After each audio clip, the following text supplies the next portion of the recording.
po ba mga kababayan, may panibagong report na naman po ang ating mahal na presidente sa taong bayan patungkol po mga kababayan dito po sa nangyayaring progreso patungkol po sa investigasyon sa maanumalyang flood control. So ngayon pakinggan po natin itong panibagong video na inilabas na naman po mga kababayan ng ating mahal na presidente. Ito po ay transparency sa ginagawang investigasyon patungkol po sa maanumalyang flood control. So ito ay play po natin. Magandang araw po sa inyong lahat. Ito po ay patuloy na aking pagre-report sa taong bayan tungkol sa mga development, sa mga kaso hinggil sa mga flood control project na iskandalo. Ngayong araw, inutasan ko ang DOTR at saka yung CAAP na makipag-ugnayan sa mga kaibigan natin sa Malaysia at saka sa Singapore.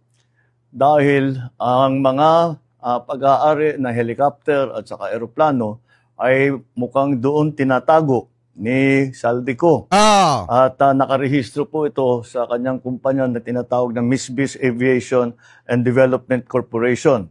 Kita nyo mga kababayan na saglip na matakot si PBBM sa mga banta ni Saldico, ano pong ginagawa ng administrasyon ni PBBM? Tinutuloy nila yung pagtatrabaho, pag-iimbestiga at pagpigil sa mga ari-arian nito pong si Saldico. Kasi nga kung makikita nyo, di ba, noong mga nakaraang buwan, may lumabas na balita na nailabas ng bansa yung ilan sa mga sasakyang panghimpapawid mga kababayan nito pong si Saldico. So ngayon, yan po yung dahilan mga kababayan kung bakit nag-utos ang ating mahal na presidente dito sa DOTR at sa AKAP na makipag-ugnayan sa Malaysia at saka sa Singapore mga kababayan, dahil yun po yung nakikita nila na mga bansa na posibleng pinagtaguan ng mga sasakyang panghimpapawid ni Saldico na inilabas po ng bansa ng mga nakaraang buwan. So ito, i-play po natin. Ngunit nagkaroon na ng freeze order ang AMLAC, kaya lahat ng galaw at disposisyon ng mga aircraft na ito ay lalong-lalo na ngayon ay ipinagbabawal. Dahil kailangan natin ipalaman sa lahat ng mga pugante, hindi pwedeng gamitin ang mga ari-arian na galing sa kaban ng bayan na tinakaw ninyo para tumakas o umiwas sa batas. You cannot steal from Filipino people and expect to hide or fly away on your private jets. You have the money to run, but you cannot outrun the Republic of the Philippines. Kaya kayong mga pugante, umuwi na kayo. Ang payo ko sa inyo, hindi na kayo turista, hinahabol na kayo ng batas. At isa pang development po, ngayong araw din kinonfirma ng DOJ na si Henry Alcantara ay nagbalik na ng 110 million sa gobyerno at sa loob ng 2 linggo ay magbabalik pa ng 200 milyon. This government intends to bring back every peso, every asset, every person. First time in the history ng Pilipinas mga kababayan na yung mga kurap ay nagbabalik. Ano po, yung mga kurap ay nagbabalik ng kanilang mga ninakaw na pera sa kaban ng bayan. Ito sa panahon lang ni PBBM. Kita nyo ha, sa panahon lang ni PBBM po nangyari yan. Sa panahon ni Digong may nagawa ba siya para ipabalik yung mga ninakaw sa kaban ng bayan nung panahon na siya po ang presidente? Wala siyang nagawang ganyan. Puro salita lang yung mga sinabi po niya nung panahon mga kababayan nung siya ang presidente. At ang isa po makikita nyo po dito, maliwanag na hindi po nagpapasindak ang ating mahal na presidente sa mga pag-blackmail nito pong si Saldico na kesyo may mga ilalabas pa daw na video na paninira laban po kay PBBM kapag daw po ipinakansela yung kanyang passport. Pero saglip na matakot, ang ating mahal na presidente, ano pong ginawa ni PBBM? Ipinagpapatuloy yung pagbibigay ng hustisya sa pera ng mamamayang Pilipino na ninakaw ng mga puganting ito. Ano po ngayon, ituloy pa natin? Responsible and return it to the Filipino people. Maraming salamat po. Magandang araw po sa inyong lahat. Ngayon mga kababayan, siguro magtataka kayo. Bakit ganyan katapang? Bakit ganyan katindi ang ating mahal na presidente? Bakit talagang desidido siya na linisin ang gobyerno sa isyu po ng korupsyon? Dahil kung matatandaan nyo mga kababayan, eto balik tanaw lang tayo. 15 years record mga kababayan, kung makikita po ninyo, consistent yung sinasabi ng presidente na kailangan magkaroon ng pagbabago dito po sa ating bansa mga kababayan. At consistent din ang presidente sa integridad at paglaban sa korupsyon mga kababayan. Kasi kung matatandaan nyo, patunay naman po yung ginagawa ngayon ni PBBM na talagang nagkakaroon ng resulta. Yung mga magnanakaw nagbabalik ng pera. Yung mga tao na nambablackmail sa presidente, saglip na pansinin niya ano po ginagawa niya. Bahala ka. Maglabas ka ng mga video dyan laban sa akin. Itutuloy ko yung ginagawa kong paglilinis ng gobyerno mga kababayan. So ngayon, bakit nga ba natin nasabi mga kababayan na consistent ang presidente sa sinasabing integridad at anti-corruption efforts? Dahil kung titingnan nyo mga kababayan, nung siya pala po mga kababayan ay bata-bata pa, ika nga, at hindi pa siya presidente, ito po yung kanyang video in the past na kung saan makikita nyo mga kababayan yung sinasabi niya dito na dapat talagang malinis ang gobyerno. Ito ay play po natin. That's become that the problem is that what's happened is that the culture in our government has become such that the entire government, all its agencies, all its organs, all its offices are allowed to be used for personal gain and for basic corruption. How many high-profile investigations have we seen in the Senate? How many well-proven incidents of corruption have we seen in government? None of them have been punished. It's a culture in government that corruption is okay.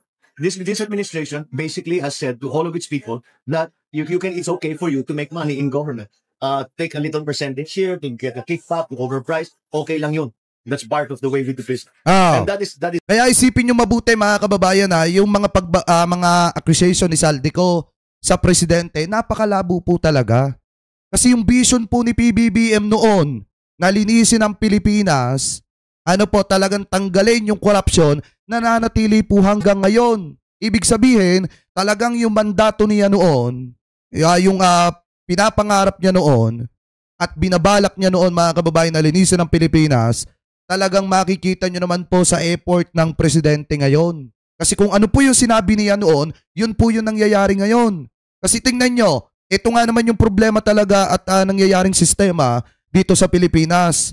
Yung mga departamento mga kababayan, may mga nakaupo dyan at ginagamit ng mga nakaupo dyan yung kanilang pangsariling kapakanan, yung departamento para po sa pansarili nilang kapakanan, para po kumikbak, kumuha ng porsyento at mangurakot sa kabanang bayan. At yan po ngayon yung nakikita natin na talagang gustong labanan ng ating mahal na presidente. Kaya nga gagawin lahat ng kampo ni Sara para mapaalis sa pwesto ito pong ating presidente. So ngayon, bakit ko nga ba sinasabi sa inyo to mga kababayan?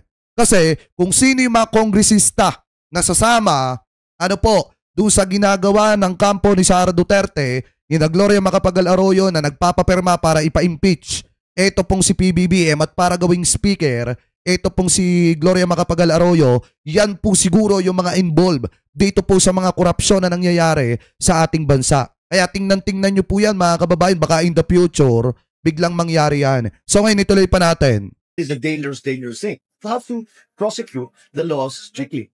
And you have to prosecute someone who is in fact somebody who's prominent. And show that you are serious in prosecuting anybody. Mahiya naman kayo sa inyong kapwa Pilipino. I do not negotiate with criminals. Walang special na pagtrato, walang sinasanto. Ako ang nagsimula nitong ako ang magtatapos. Problem is that what's happened is that the diba? Kung ano yung sinabi niya noon, yun po yung ginagawa niya ngayon. Talagang desidido ang presidente mga kababayan na linisin yung gobyerno bago po siya bumaba sa pwesto bilang presidente, bago matapos yung kanyang term. Kaya nga sana sa susunod kung pipili tayo ng presidente ulit, yung katulad po niya yung prinsipyo na handang linisin ang Pilipinas mga kababayan at ipagpatuloy yung paglinis sa Pilipinas sa matinding issue ng korupsyon mga kababayan. Kaya nga kung titingnan nyo, yung mga sinabi po ni Saldico, nag-backfire lang din po sa kanya. Bakit mga kababayan? So kung pagbabasihan po natin yung lumabas na balita kagabi, dito po sa Billionario News Channel, makikita nyo naman po, sabi po dito, Saldico Assets Breakdown, taliwas sa kanyang pahayag, isiniwalat ng AMLAC mga kababayan. Ibig sabihin yung mga sinasabi niya hindi siya nangulimbat, hindi siya nakinabang, at si PBBM lamang daw at si Romualdez at itong si Congressman Saldico yung nakinabang, isang malaking kalokohan po pala yun. Bakit? Dahil kung titingnan nyo mga kababayan, biglaan yung pagdami ng aircraft nito pong si Saldico. na umabot na nga sa 4 billion yung halaga ng kanyang mga sasakyang panghimpapawid. So yan ba yung hindi nakinabang? So yan ba yung hindi nangulimbat? Ito, i-play po natin. Lumobo sa bilyon-bilyon ang halaga ng frozen assets ni Saldico. At taliwas sa mga pahayag ng dating kongresista, posibleng nabili raw ang mga ito dahil sa korupsyon. Ayon niya mismo sa investigasyon ng Anti-Money Laundering Council o AMLAC. Yan ang exclusive agenda report ni Joash Malimban. Mismong si Pangulong Bongbong Marcos na ang nag-anunsyo kahapon na nakasecure muli ng freeze orders ang Anti-Money Laundering Council para sa iba pang assets ni ex-Ako Bicol Party List Representative Zaldico. Isa lang po ito, mas marami pong asset ay mafo-frozen para maibalik ang pera ng tao sa kanila. Ito po ang aming pangako that the money of the people will be given back to the people. Nakuha ng Billionaire News Channel ang ilang legal documents na nagpapakita ng breakdown ng most recent batch of assets ni Ko na pinatawan ng freeze order. Ayon sa investigasyon ng AMLAC, ang assets na ito may probable cause para sabihin na ginamit bilang depository o binili sa pamamagitan ng mga natanggap na pera ni Ko mula sa kanyang alleged corrupt activities. Diba tapos sasabihin niya wala daw siyang naging kapakinabangan kahit piso? Diba napakasinungaling? Sasabihin niya hindi daw siya nakinabang, pero dumami yung kanyang mga ari-arian. Nakabili ng mga sasakyang panghimpapawid na napakamamahal ng mga halaga, mga kababayan.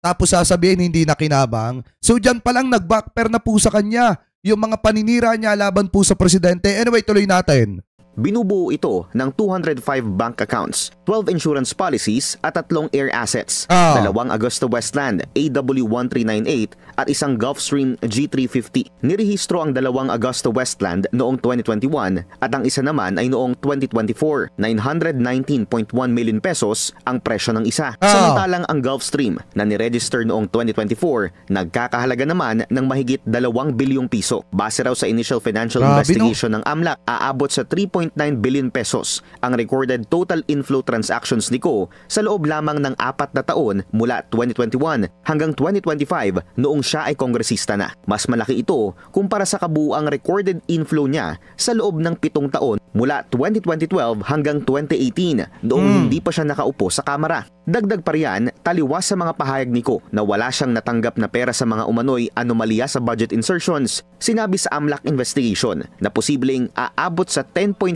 billion pesos. O ayan mga kababayan, no? Tingnan niyo pong mabuti. 10.4 billion pesos yung tinataya mga kababayan na nadali nito pong si Saldico. Tapos sasabihin wala daw siyang naging kapakinabangan kahit magkano mga kababayan. Anyway, tuloy natin. Ang estimated total kickbacks na natanggap ni Ko mula 2023 hanggang 2025, matatandaan ding una ng itinanggi ni Ko na may interest pa siya sa SunWest Corporation, isa sa top contractors ng pamahalaan na nakatanggap ng bilyon-bilyong pisong proyekto sa DPWH. Alam niyo yung pinakamasakit kasi dito mga kababayan. Eto tingnan niyo na lang mabuti, isipin niyo na lang. Doon sa pagbibigay ng proyekto may kickback siya doon.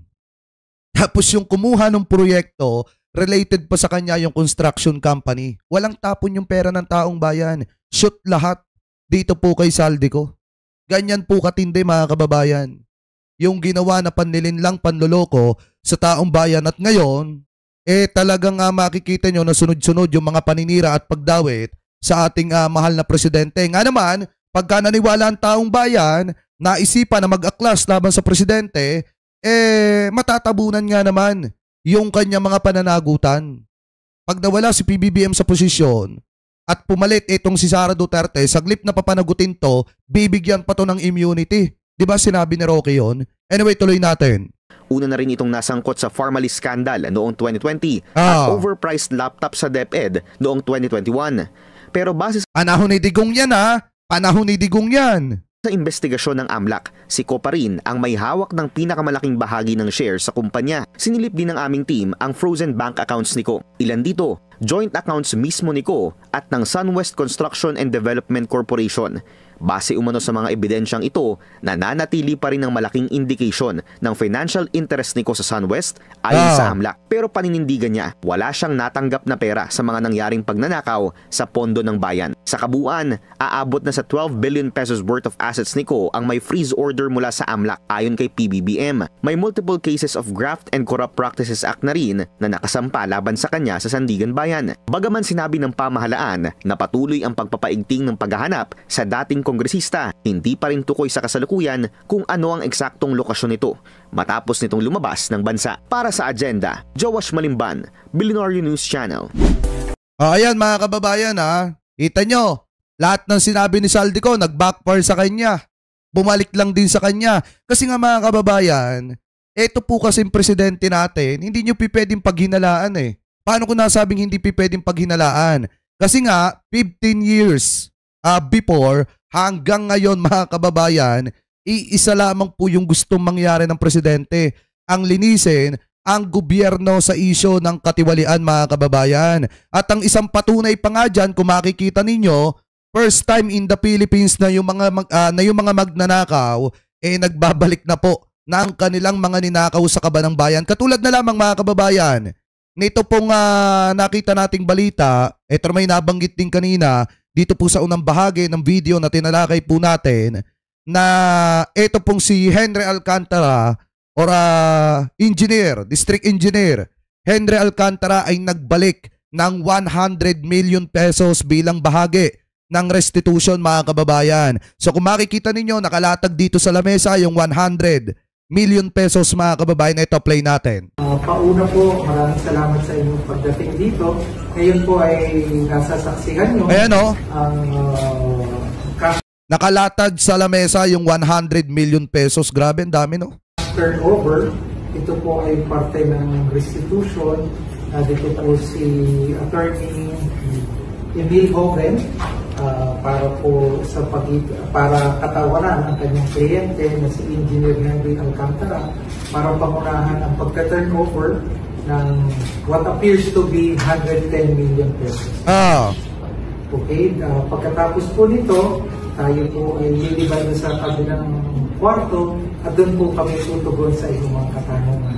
Pagkatapos din po nito, gagampanan naman po ng Bureau of Treasury kasama po ang mga kapatid natin sa Land Bank para po i-validate yung cash count itong halaga na nasa ating account.